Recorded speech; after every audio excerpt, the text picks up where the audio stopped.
Hey guys, welcome to another episode of Amber Unfiltered. Today I wanted to talk to you guys about W.A.G.s to Riches and why I will not be watching the show anymore. But before I do that, don't forget to like, comment, and subscribe. Also, if you want to cash at me at AmberUnfilteredShow, that'd be greatly appreciated. So I have my tablet here with some notes. But I just want to preface this by saying I'm a huge fan of reality TV and I'm willing to give new shows and new stars a chance. But this one just did not do it for me. I'm probably going to be brutally honest in this, but I'll try to weave in some positives or not just make it completely 100% negative. But I wonder if anyone else has thought this. I've watched a couple of different reviews. I want to say Jessie Woo, Real Talk with Yanni. I'm trying to think, have I watched any other ones? I think those are the main two that I've watched. Actually, I don't think it was a review. I watched part of Jessie Woo. She interviewed Sherelle Rosado and Stoney. I don't know Stoney's last name. What is her last name? Her real name is La Estonia. I want to say her last name starts with an L, but actually let me look because I don't want to do my girl like that. Let me see. I'm going to just look up her last name. Hold on. Stoney, W.A.G.s to Riches. Also, can I say that Stoney is fine as hell? Like, she's really fucking pretty. Like, they all are. Okay, so Lastonia Leviston, excuse me. I can't talk today. So I'm going to go through my points and maybe I'll come up with some other stuff. First and foremost, okay, before I get into the notes that I have here, I just want to say I find it very annoying or cringe that Sherelle has branded herself as like, I'm a boss, I'm a businesswoman. She says that a lot, but I think her, like, we just keep hearing this about her, and not just from her, but like any articles I read, any like videos I see, like interviews that she's done on like podcasts or anything, she just always talks about like money and I'm a boss and I go out and get it and I get it and I get it and I get it. And I'm like, okay, that's great, but what else is there to you? That's the thing that really annoys me, because it's like, you can be a boss all day, but how is your character? How do you treat other people? How do you treat yourself? How do you treat your family? How do you treat your friends? How do you earn said boss status? How do you earn said millions? Because I know she has her own like real estate boutique or firm, right? But I'm like, I find that very annoying when people introduce themselves with the things that they have versus their heart or their character. Yes, we tie our identities to our jobs and things that we're doing. I can't talk because I definitely talk about being a college student all the time. I actually love being a college student, but there's much more to me than that. And I try to share that with you guys. I feel like if you have to keep leading with that, there's probably not much there below the surface. I could be wrong, but correct me nicely in the comments. So my first point is that I found Sherelle completely unbearable, like extremely, like, and I was like, I don't say this lightly. And the funny part is a lot of people have always compared her to Evelyn Lozada off of Basketball Wives. And I love Basketball Wives. It's kind of gone down the drain quite a bit, but Evelyn actually used to be my favorite character on there until I started realizing that she was colorist and that she's a mean girl. Like, I just thought she made the show very entertaining, but then when I look at her behavior, it's very hypocritical. She's quick to pounce on other women for the same things that she does to them, and it's just like, that's kind of ass backwards. And I'm like, how healed or how what am I trying to say? Like, how healed or how spiritual or how wise have you grown if you're still kind of backtracking to the behavior that made you famous or popular or rich in the first place? And I think that Evelyn does not take accountability, and that's something I have an issue with. And I find it fascinating how she has relationships with Black men and half Black children, but then she does these very harmful things or says these harmful things to the Black community or about things in the Black community. And I feel like she befriends Black women to make herself not look as though she is colorist, or I don't want to say racist, but maybe borderline racist, but I don't fucking know. Or Black adjacent. I don't even know if that's a good word. I don't know what I was trying to say, but hopefully y'all don't come for me, because I think my intention is pure. I just think that she does very problematic things. It's like she wants to be Black, but not when it's time to be Black. You get what I'm saying? So anyway, I found Sherelle to be completely unbearable. Like I said, she was trying really hard to make it seem like her and Chad were a power couple. And I said, there's nothing powerful to me about a man who cheats for sport like him. I'm sorry, I don't know why you would even take him serious. I don't even know why you would get in a relationship with him when you know exactly who he is. He doesn't hide who he is. He's very upfront. That's one thing I can say about him. He's not going to sugarcoat it. He's not going to hide it. He's a world famous athlete, former athlete, but he's still very popular. He's still very wealthy, and he's still very desired after or desirable to other women. Me personally, he's not ugly, but he doesn't do it for me. I don't know. I can't take a man serious who has that many kids and that many women. Like, it would just freak me out because I'd be like, I could never trust you. And how long do I expect you to be faithful for? Like, in reality. And I'm like, these women get with these athletes acting like they don't know, acting like they're special. And it's like, baby, you're not. Because where he has you, he has 20 more waiting in line. Like, I'm sorry. That's probably too harsh, but that's the honest to God's truth. So I said, what was killing me when I first started watching this, like the opening scene when they were on the golf course, was that tight ass fucking golf outfit she had on. She looked cute, but it was too fucking tight. She's busting out at the seams. And I'm like, again, dress for your shape. Okay, fine. You have had some work done. Her body is snatched. I can't take that away from her. But wear stuff that's flattering to your shape. I hate when women wear tight ass clothes that's like a tad, what was I trying to say? Like 2 sizes too small. And like one of my pet peeves, you know, like the IG girlies, like when they have bikinis on and they wear one that's so tiny that it barely covers their nipple to like make the boob, like the side boob and like the under boob look bigger. And it just irritates me because it's like, that's not flattering. It makes, it like sends out the wrong message, I feel like. And it's like, okay, your body is snatched. I don't see anything wrong with showing off your body, but again, dress for your shape. I can't stress that enough. I've said this in so many love and hip hop reviews. I'm going to say this to the day I die. So anyway, I also feel like her skirt was so fucking short that if she bent over, I was going to see something that I didn't want to see. I'm like, I don't want to see nobody else's kuka because I got my own to look at. Like, sorry, not sorry. So I said, why would the fuck would you wear that when you're meeting up with company? Like, you knew you had other people joining you, like another couple. I'm like, I would dress appropriately when I'm in front of my friend's man or my friend's husband, whatever the case may be. Not out of respect just for myself, but for my man in my relationship. That's just me. I don't really wear super like provocative or revealing clothing, and that's fine if people do. Like, I'm not gonna bash them for that. But again, dress for your shape and dress for the time and the place and your company, your guests. That's all I'm trying to say. So I said, again, that's fine to wear when it's just you and your man and you trying to, you know, get your little freak on, or like just make him be like, hey, baby, I still got it. But in front of other people, I feel like it's a different story. I did think it was funny as shit when she kept whacking Chad upside the head with the golf club. But I was like, why the fuck was he standing so close to sis? I said, I guess he was trying to fill up on her body, whatever, or her booty, whatever the case may be. To me, they read like a bunch of horny ass teenagers who couldn't keep their hands off of each other. And I said, is it wrong for me to ask if their connection is purely physical? Because I'd love to see the emotional or spiritual connection that they have. I'm sure that it's there, but I was like, this just gave, I'm in it for sex, or I'm in it because you rock my world. And I was just like, I don't really like that. I mean, there's different facets of a relationship, but I was like, it kind of gave cringe to me, but I was like, whatever. But I said, in their defense, I only watched about 15 to 20 minutes of the show. It might have been 20 to 25. I really tried to give it a chance, but it was dragging. It was like snail's pace. It felt like pulling teeth to get me to stay interested. Every scene, I was just yelling at the TV, like, why? Because I didn't understand what the women were motivated by and why they were doing the things that they were doing. Like, yes, I know you're on TV, but I was like, some people deserve to stay on the internet. Some people don't need to be on my screen. You get what I'm saying? Like my television screen. So I said, again, their connection, you know, the emotional and spiritual connection, or that side of their relationship, could have been shown and I could have genuinely missed it, but I didn't care to finish the first episode. Like the first episode just, it sealed the deal for me. I was like, this isn't for me. And I was like, that's totally okay. I respect people who are able to finish it. And I love listening to other YouTubers and reviewers, but for me, it didn't do it. So number 2, I didn't like the fact that MJ was balling out of control for her kids. I said, what the actual fuck? I was like, even if I had the money, I would not be spending it on that. It'd be for a house. It'd be for my education, paying off bills. Like if I wanted to pay off my car, pay off a credit card, save some money, you know, for my kids, for their education or anything that they want to do. Like something that I really want to do. Obviously, I want to open a college fund for my kid. Like, what is it called? Like a 529 or something like that. And then if, you know, I want to do that, or I want to like charge my kids like rent, and then, or I don't know if I would do that, you know, if they're still living at home. I guess it depends. But let me back up. Something else I've always wanted to do is just save a lump sum for them. So if they don't want to go to college, maybe you want to go travel abroad, maybe you want to take a gap year or something like that. Just do this to do something that fulfills you and makes you happy. Like that's what I want my kids to do. Like, I don't want them, if they don't want to go to college, they don't have to go to college, but I want them to do something meaningful with their lives. I'm secretly hoping that one of my kids is artsy, but we'll see.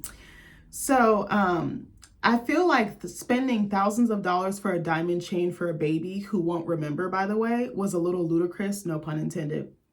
I said, I imagine she feels like she has to keep up with a certain image or lifestyle because of who she's with and because of the brand or the image that she represents and she's curated.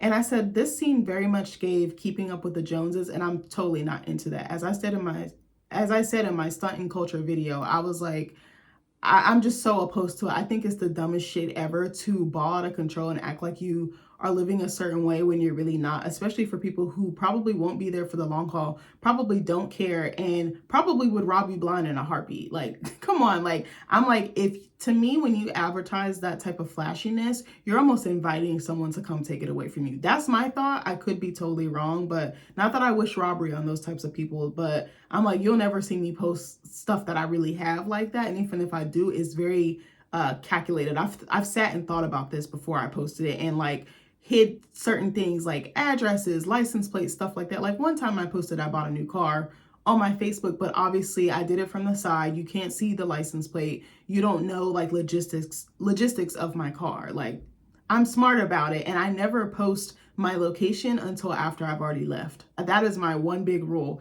The only time I think I didn't do that was when I was on my cruise, because I was really excited and we were taking really cool pictures. But we have family nearby that can come check on our house. I felt safe with that. And the people that are on my friends list on that profile or that social media profile, like I don't really have too much, I don't really have any craziness, knock on wood, going on there. Like, it's people that I know and people that I trust. So it, like, that was like my one-time rule, but normally I wouldn't do something like that. Like, anytime I go, I post after the fact, because again, it's just a matter of safety. Anybody can find anything, there's a such thing as fucking doxing.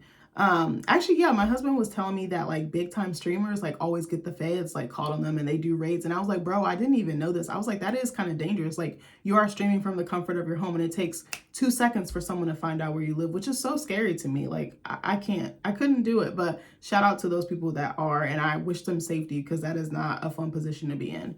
So I said, MJ also looks like any other girl on my IG feed or like Love and Hip Hop. For some reason, I kept thinking about Carly Red every time I looked at her, because she looked like Carly before Carly like got way more surgeries and started looking like, was it D2 Mighty Ducks? Carly used to be so beautiful. She's still pretty, but she's gotten too much work. And again, Carly was a beautiful girl. Like, I don't really think she needed it, honestly, but I understand it's an image. It's a lifestyle you want. And if you have the funds to do it and you have the means to do it and you want to do it, then knock yourself out. Me personally, I'm not doing it. I don't care to impress nobody. What you see is what you get. I'm a very like regular type of person. So the overdone fucking baby hairs, the heavy ass fucking makeup, the Barbie doll body, the designer drip, I was like, this is so fucking played out to me. I was like, I'd love to see someone more original. I'd love to see someone more toned down with like a clean girl aesthetic. I would really love that. She's such a pretty girl, but I did not feel a connection to her. And I was like, I'm probably being a little bit judgy, and I'm not trying to be. I was like, you're with Kodak Black. I was like, come on, friend. But she did say that he was like in her DMs like as soon as she was of age. And I was like, that's a little cringe to me too. And I'm like, so how old is this girl and how long has she been with him? Like, I feel like no amount of jewelry, cars, clothes, bags would make me stay with the man that is constantly disrespecting me. But I understand she's had like a rocky upbringing and background, and it probably is very flattering for someone of his stature to kind of like reach out to you and want to be with you and is willing to like shower you with diamonds and everything else. Like, especially if you didn't come from that world. Like, I totally get it. And then you have kids with him. There's like an emotional connection that's like being manipulated. Like, her heart is being manipulated. So I understand her, and I send love out to her. I'll just leave it at that. Number fucking 3. I absolutely hated the fact that Stoney's storyline started with her sex tape from like fucking 10 years ago. I said, that is your fucking past, sis. You are so much more than that. You are so past that. And I said, maybe she felt like she had to get in front of it, or maybe that was one of the most interesting or unique things about her. So, maybe she felt like she had to do that. Maybe she felt like kind of like, I will just say it so someone can't throw it against me or throw it. Let me back up. I'm sorry. I'm talking too fast. maybe she felt like she had to get in front of it so she could control her narrative before someone else did it for her. But also so that they couldn't throw it in her face or use it against her, like, oh, look at what this bitch did. But, or maybe that was her taking her power back by saying, you know what, I did this thing, or this thing happened to me, but I am not the sum of this thing. I could definitely see that. But the scene where she and Alexis met for drinks, or like met for lunch, brunch, dinner, whatever the case may be, I don't even remember because I watched this a couple weeks ago. It felt so fucking random and scripted, and it was so awkward. I was like, okay, it really felt like she was reaching for a storyline and she really didn't have anything else to say. And I'm like, what about your kids? What do you do in your everyday life? You know, what's a day in the life like of someone who has a child with someone of that stature? Again, because she's with the rapper, or was with the rapper Rick Ross, and he's huge in our community. I just wonder, like, you know, what else is there to Stoney? There has to be more below the surface. You know, that's kind of what I was getting at. So at first I didn't get why Stoney was crying, and it just felt almost like crocodile tears, or a little performative. I don't know. It just didn't feel genuine, and it didn't feel true to life, or like real. Like, I was just like, something's off. But then when she said that she didn't see the light at the end of the tunnel because of that incident, especially what 50 Cent did to her, and that she wanted to unalive herself, I was like, okay, my heart is broken for her. And I'm so glad, like, she did hold on, you know, especially because she did have mouths to feed, and because she got thrown into something without her consent, without her permission. She was kind of used as collateral damage. And I don't really like that. I don't like when men use women like that to get back at someone else. And I have a very unpopular opinion. I don't like 50 Cent because of his shenanigans and the way that he be coming for women. I don't want to say I don't like him. I don't like that side of him. I'll say that. I just think that that's really corny, and I think that you should leave the women out of it. If you have smoke with somebody, go directly to that person. Why are you using their ex, their child's mother, whatever the case may be? That's just foul. And revenge P, or whatever the case you were trying to do, you took her agency and you took her story from her. And that's that shit I don't like the song says. So I said, I'm curious why she's staying in a house with her child's father, or the house that he bought for her back when they were together, or whatever the case may be. I don't remember the logistics of it. But that makes me wonder if she's accustomed to a certain lifestyle, or she doesn't have like that hustler spirit. I don't even want to say hustler spirit, like have enough like wherewithal to get herself out of that situation and provide for herself. I was like, I don't really like that. It kind of gave a little bit lazy or complacent or like comfortable. And I was like, I don't like that, because just because he gave that to you doesn't mean you have to stay there. Like, again, you're so much more than that. I see so much more for Stoney, but Stoney has to want that for herself. Again, I'm not trying to come down too hard on her. I actually really liked her, and I thought she was a beautiful girl. So, you know, I said, I wonder if her and Rick Ross still deal with each other, or is it strictly platonic? Because I could totally see like the dipping and dabbing, because I feel like that could happen. Her boutique was very cute, and I want her to be successful.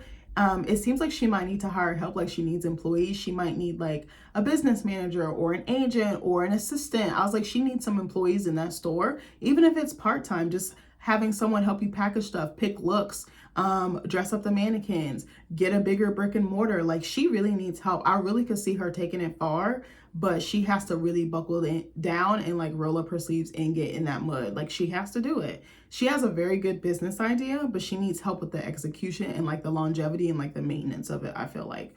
Number 3, I believe it is. I think it's number 3. Is it number 3? Hold on. Sorry. Yeah, or no, I'm lying. Number 4. I didn't like how mean the other girls were to Stoney for no fucking reason, but I think Sherelle like spurred it, like she spearheaded it, and then they just fell in line. It's like, you bitches can't think for yourself. You're not a fucking line of dominoes or a row of dominoes. Don't fall in line. Challenge it. Challenge Sherelle. Challenge her. Challenge her leadership, her authority. Just because she's like the star, quote unquote, and she has access and wealth or whatever the case may be, or clout, doesn't mean you just should fall in line. Like, you stop being fucking sheep. Stop being fucking sheeple. I hate bitches like that. I'm like, think for yourself. So next I wanted to talk about the scene where they met for the rooftop party. It was so fucking cringe. I didn't know what was going on. It was very, it didn't flow. It felt like it was just like a filler scene. It didn't feel like it added anything to the show. I was like, I could have done without this part. So none of the cast also didn't have any chemistry with each other. I picked up on that.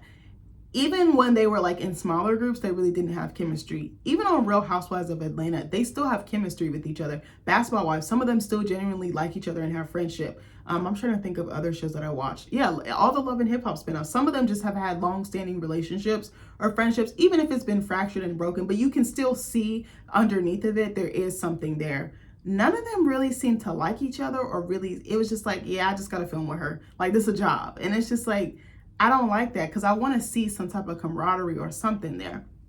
So Sherelle telling Stoney that she didn't like her without giving her a real chance, and especially because of hearsay and gossip, was very disgusting to me to watch. And I think Sherelle thinks she's hot shit and like everyone else is beneath her, and I didn't fuck with that shit.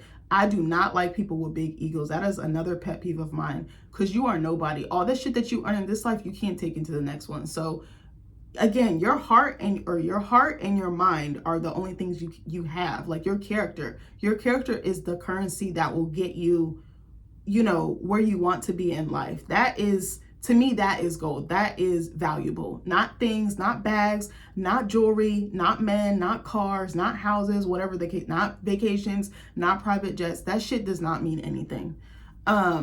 So I said it gave High School, it gave Mean Girls, it gave You Can't Sit With Us, it gave Gretchen Wieners, it gave Katie Heron. Like, it just was giving all of that. And I was like, this is so gross to watch. Like, they're just literally ganging up on her. It's like the vultures just fucking descended on Stoney. And I was like, she was like so helpless. But I was like, I would have quit filming, or I would have tried to see if I could film a different scene.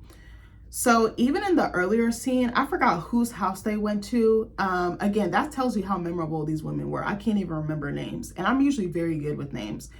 But even in the earlier scene with them lounging by the pool, and them calling, I think Sherelle called Stoney an escort. That was totally fucking uncalled for. I'm like, what does her vagina have to do with you? Not a goddamn thing. Because if you want to talk about anybody, you got what, 2 or 3 baby daddies by 3 different ninjas? Girl, if anybody should be roasted, it should be you. So if I was fucking Alexis during that scene, I would have fucking left. First of all, I would have clapped back, then I would have left. And don't invite me to no other Fugazi shit. Like, you got me fucked up. Because what you're not about to do is talk about my friends in front of me and think I'm not about to say something. Sorry, not sorry. So Sherelle claims to support other women, but then she talks down on them the second that they turn their back. She seems very two-faced to me, and she tries to portray herself as holier than thou. Like, she almost portrays herself as like she's the perfect package. She has everything figured out. You should be like me and nobody else. And it's like, but our differences are what make us beautiful. Our individual personalities and stories and like testaments and trials and tribulations are what make us stand out. Like, and even just like the ways of thinking, ways of doing things. Don't you want that versatility? I'm thinking like not even in your friend group, but in your business life, your personal life. Like, what? She acts like if you don't act like me, then you're gonna be a failure. Like, bitch, what? Who are you, Dr. Phil, Oprah? Like, no, get the fuck out of my face. Hold on one second. I'm gonna drink some water. I feel like people like that usually have something to hide or aren't who they pretend to be in front of other people or the public. And I feel like she definitely has some skeletons in her closet.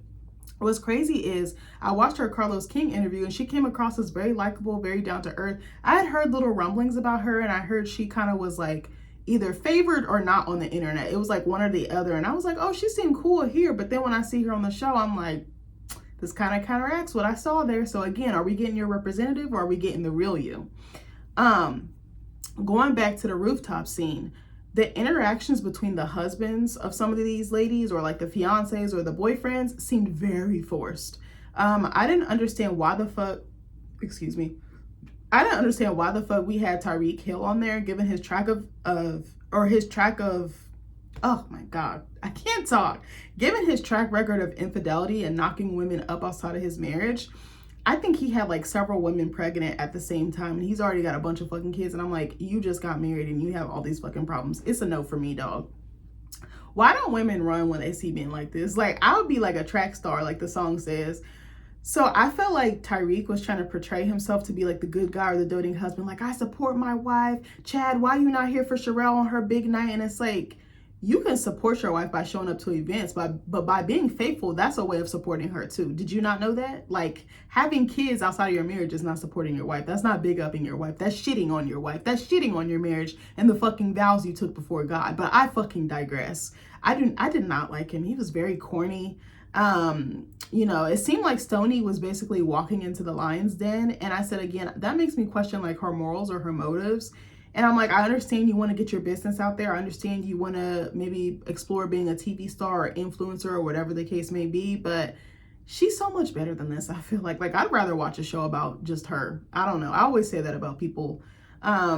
I said, you know, these girls don't like you, but you want to get in good with them. Why? It's giving pick me, and I don't like that for her because she's above that. Again, yes, Jules, I found to be very fucking annoying. She wants to be somebody so bad. She want to be seen so bad. She wants to be accepted so bad. And it's like, she'll do anything. And I was like, I don't like bitches like that because you're just a little too thirsty for me. Get a glass of water, ho. So, I'd never heard of her until this show. I remember they were showing all the headlines with her and yay. And I was like, who is this? I was like, why is she important? Why is she relevant? She definitely gives me blackfishing a little bit, and I hate that for her. I said it's giving Alabama Barker 2.0. And her bringing up the text from Ye on camera was definitely for a moment. Like, see, I'm popular. See, I'm in. See, I have connections. And it's like, these girls are probably connected too. A lot of them are like super big in the Black community. So I was like, you're not the only one that's famous or, you know, big in our culture or our communities. So I need you to pipe the fuck down. Like, she was just like an eager puppy that just like wanted to be pet or like was thirsty like for some water. I was just like, I can't, bitch. Or like your food, you know, like when a dog is just begging, like salivating, looking at you, tearing up your food. Like, bruh, that's what she kind of gave me. And I was like, it's giving puppy dog, and I don't like that. So I said I would have called my lawyer if I was her and made sure to take extra precautions. I probably wouldn't have brought that up on camera, given how public her firing and everything else with Ye was, but also he's very unpredictable. And I was like, he could say that one thing in the text message and then it could be something different, you know, several hours, days, weeks, or whatever the case is later. I'm not a huge fan of his, but I'm not going to speak too much on that.